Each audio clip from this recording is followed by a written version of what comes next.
இப்போ நம்ம மழைநீர் வடிகால் பொறுத்த வரைக்கும் சென்னை மாநகராட்சி சில பகுதிகளில் மழைநீர் வடிகால் பணிகளை மேற்கொள்கிறார். ஹைவேஸ் துறையை சார்ந்து சில பகுதிகளில் பணிகள் மேற்கொள்ளப்படுகிறது. ஸோ நேற்று நடந்த சம்பவத்தை குறித்து வருத்தத்தை தெரிவித்துக் கொள்கிறோம். ஸோ அந்த பணிகள் ஹைவேஸ் டிபார்ட்மெண்ட் மூலமாக பொதுப்பணித்துறையினால் அந்த பணிகள் மேற்கொள்ளப்பட்டு வருகிறது. அந்த துறையிடம் எந்தெந்த பகுதிகளில் மழைநீர் வடிகால் பணிகள் நடைபெறுகிறதோ ப்ராப்பர் பேரிகேட் பண்ண சொல்லியிருக்கோம். சென்னை மாநகராட்சி சார்பாக பணிகள் நடைபெறக்கூடிய பகுதிகள் ப்ராப்பரா பேரிகேட் பண்ணுமாறு அறிவுறுத்தல் கொடுத்திருக்கிறோம். மறு உத்தரவு வரும் வரை ரோட் கட் எதுவும் பண்ணக்கூடாது அப்படின்னு சொல்லிட்டு சேவை துறைகளுக்கு சுற்றறிக்கை ஒரு 2 நாள் முன்னாடி மாநகராட்சியிலிருந்து கொடுத்திருக்கோம். அப்படி இருக்கும்போது இப்ப இங்க மழைநீர் வடிகால் பணிகளுக்கு அடிக்கல் நாட்டி தொடக்கி வச்சிருக்கு எப்படி கொடுத்துமா? உறுப்பினர் நான் விளக்கம் சொல்லும்போது கவனிக்கவில்லை என்று கருதுகிறேன். நம்முடைய வெதர்மேன் அவர்களுடைய அறிக்கையை பொறுத்து இப்பொழுது நாங்கள் துவக்கி இருக்கின்ற பணிகள் ஆரம்பிக்கப்படும் என்று தெளிவாக கூறியிருக்கின்றேன்.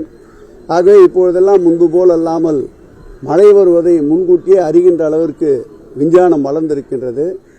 ஆகவே அதை பொறுத்து இந்த பணிகள் ஆரம்பிக்கப்படும்.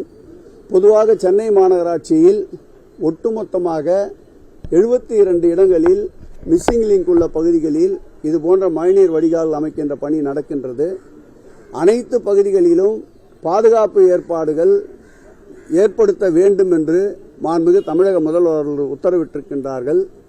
நேற்று நடந்த சம்பவம் வருத்தத்துக்குரிய சம்பவம் என்றாலும் தொடர்ந்து இதுபோல் எந்த சம்பவம் நடைபெறாமல் இருப்பதற்கு சென்னை பெருநகர மாநகராட்சி ஆணையாளருக்கு அறிவுறுத்தப்பட்டிருக்கின்றது. அந்தந்த பகுதியிலே இருக்கின்ற சட்டப்பேரவை உறுப்பினர்கள் மாநகராட்சி மாமன்ற உறுப்பினர்களும் இதில் அதிக கவனம் செலுத்தி அந்த பணி நடக்கின்ற பகுதிக்கு சுற்றி பாதுகாப்பு வேலி அமைக்க வேண்டும் என்று உத்தரவிட்டிருக்கின்றோம்.